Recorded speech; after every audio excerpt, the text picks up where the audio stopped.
At 39, I learned something far more terrifying. Heartbreak can be quiet. It can sit beside you on the couch. It can smile at you across the dinner table. And sometimes, it asks nothing of you, except your time. My name is Clara, and I've never been the kind of woman who plays games with love. I love intentionally. I communicate. I reflect. I take breaks when I'm hurt. I heal before I try again. If effort were enough, I would have been married years ago. Yet here I am. I've tried. God knows I've tried. Different men. Different personalities. Different approaches. I've been patient when I should be patient, and firm when I needed to be firm. I've left relationships that didn't feel safe, and I've stayed in ones that felt promising. I've prayed. I've waited. I've grown. I've changed. And still, it hasn't worked. Right now, I'm in a relationship that looks fine from the outside. No cheating. The man I'm with is decent. He shows up and he cares in his own way. My friends have advised me to relax. Family has also said that I shouldn't rush things at my age. Society keeps whispering that I should be grateful someone still wants me. But there's a silence between us that keeps getting louder. We don't talk about marriage. Not because I'm afraid of the topic, but because he is. Whenever I bring up the future, he deflects, changes the subject. Says things like, let's not put pressure on it, or, why can't we just enjoy what we have? Now, I'm starting to wonder if I'm just being afraid of hearing a truth I already feel. I lie awake some nights staring at the ceiling, doing quiet math in my head. How many years have I spent hoping someone would eventually choose me, without me having to ask? How many times have I softened my needs so I wouldn't seem demanding? How many times have I convinced myself that silence was peace? I don't want a wedding for the sake of it. I don't want to trap anyone. I don't want to beg. I just want clarity.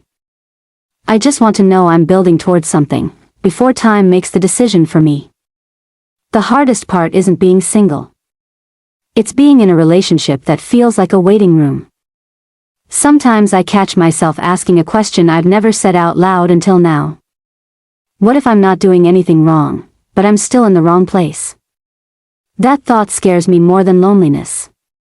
Because if that's true, then love isn't failing me. I'm failing myself, by staying where my future isn't even being discussed. This is where my story really begins. Not with a breakup. Not with a proposal. But with a woman at 39, standing at the edge of her own patience, realizing that time is not neutral, and love without direction is still a loss. For months, maybe longer, I had rehearsed the talk in my head. I practiced it while driving. While showering. While staring into the fridge pretending I wasn't hungry. I imagined different versions of myself, the calm Clara, the confident Clara, the emotionally intelligent Clara. In every version, the words came out right. In real life, I kept swallowing them. Because asking where a relationship is going when you're 39 doesn't feel like curiosity. It feels like a risk. I was terrified that if I asked directly, I'd lose the little stability I had. Terrified that clarity would cost me companionship. Terrified that I'd finally confirm what my intuition had been whispering all along. But one Tuesday evening, I realized something that shook me. I was more afraid of the answer than I was hopeful about the future. That's when I knew I couldn't keep pretending. We were sitting across from each other, eating dinner. He was scrolling through his phone between bites, half listening as I talked about my day. Nothing was wrong. And yet, everything was. I watched him and wondered, does he see me as temporary, or just convenient? My heart started pounding. I felt that familiar tightness in my chest, the one that always comes right before I abandon myself for peace. But this time, I didn't. Can I ask you something? I said. He looked up, surprised. Sure. I took a breath. Where do you see this going? There was silence. The kind where someone thinks before answering because they don't want to say the wrong thing, or the honest thing? He leaned back in his chair. Smiled lightly. Why do we need to label everything? Things are good. Isn't that enough? That sentence hit me harder than I expected. I nodded slowly, even though my chest burned. It's enough for now, I said. But is it enough long-term? He sighed. Not angrily. Not kindly. And then he said, Clara, I don't think about marriage the way you do. I don't want pressure. There it was. Not a no. Not a yes. Just a foggy middle designed to keep me exactly where I was. I felt myself shrinking. Old instincts kicked in, be understanding, don't push, don't scare him away. But another voice, quieter yet firmer, spoke up from somewhere deep inside me. I'm not trying to pressure you, I said. I'm trying to understand if we're walking toward the same future. He didn't answer right away. He picked up his glass, took a sip, and said something that changed the temperature of the room. I don't think everyone needs marriage to be happy. And maybe that's true. But I knew that I wasn't everyone. I looked at him and realized this wasn't about marriage anymore. It was about alignment. About whether my desires were being tolerated instead of valued. About whether I was slowly editing myself into a version that fits someone else's comfort. That night, when I got home, I cried. I cried quietly, sitting on the edge of my bed, feeling the weight of years pressing down on me. Years of being strong. Years of being chosen last.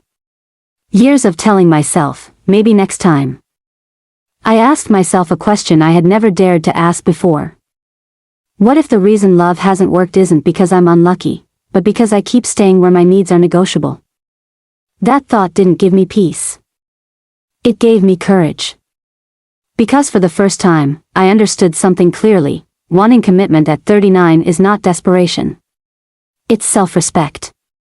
And clarity isn't pressure, it's honesty. Still, knowing something and acting on it are two different things. I encouraged myself and went to bed. Yet with a heavy heart. After that conversation, something shifted between us. He avoided eye contact when the future came up. He suddenly became extra kind, extra attentive, like someone sensing distance and trying to close it with comfort instead of clarity. And I let it work. For a while.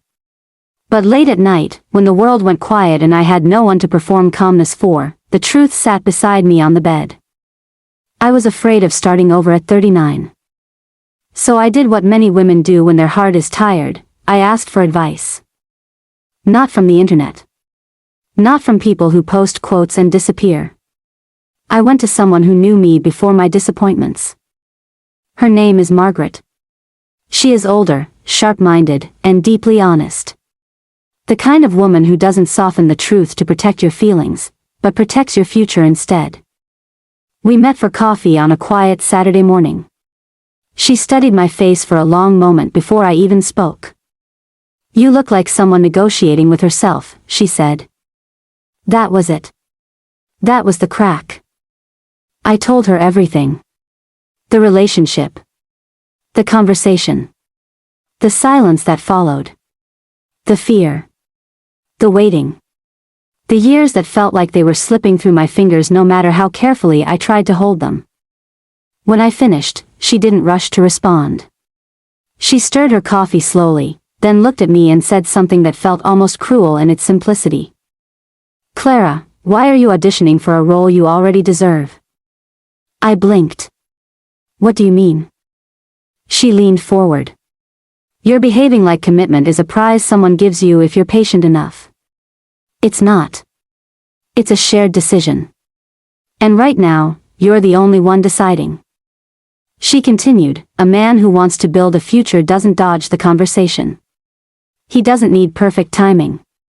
He doesn't say, maybe someday, while enjoying all the benefits of today. I felt defensive, even though I had asked for honesty. But what if I leave and regret it? What if this is as good as it gets? Margaret smiled sadly. That question is exactly why so many women stay too long. You're not afraid of being alone. You're afraid of confirming that the past years were wasted. The word wasted echoed in my head. She reached across the table and touched my hand. Clara, listen to me carefully. You don't measure the value of a relationship by how long it lasted. You measure it by whether it moved you closer to who you're meant to become. That sentence rearranged something inside me. On my way home, I couldn't stop thinking about all the moments I had minimized myself to keep the peace. The goals I spoke about carefully. The questions I softened. The future I kept vague so he wouldn't feel uncomfortable. I wasn't asking for too much. I was asking the wrong person. That realization didn't make the decision easier, it made it heavier. Because once you see the truth, you can't unsee it.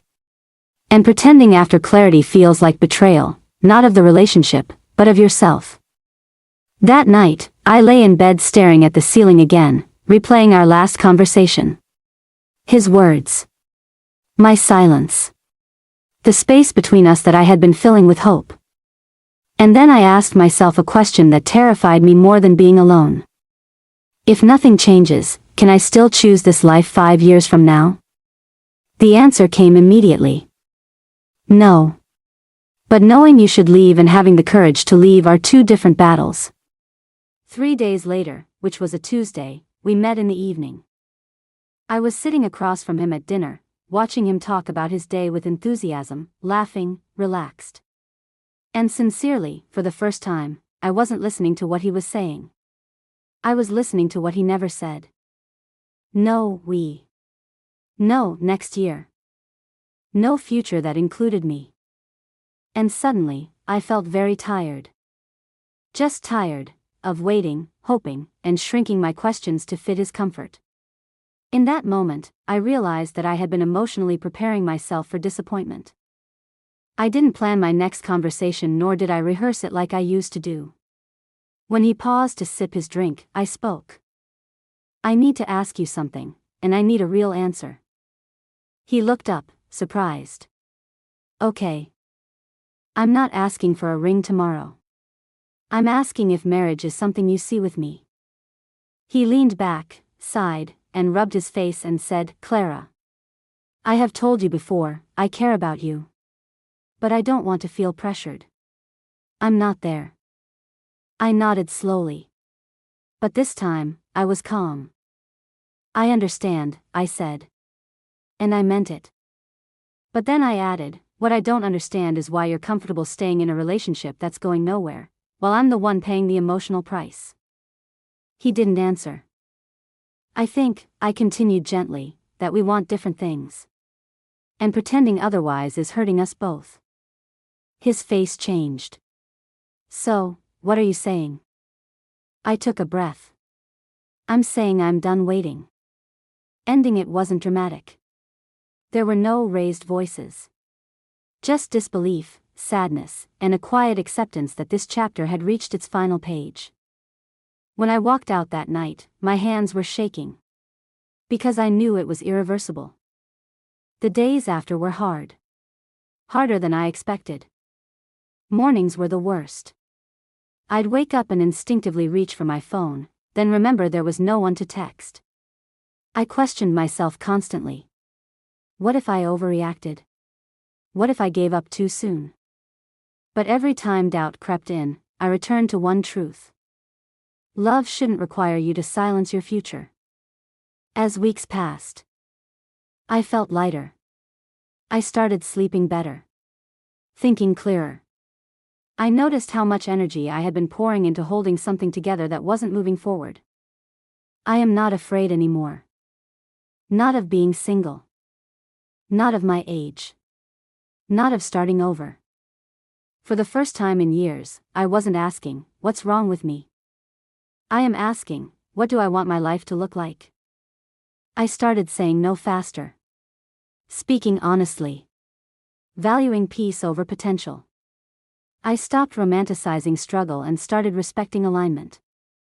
The moment I stopped chasing reassurance, I started attracting respect, not just from others, but from myself. I am not in any relationship now, neither am I married.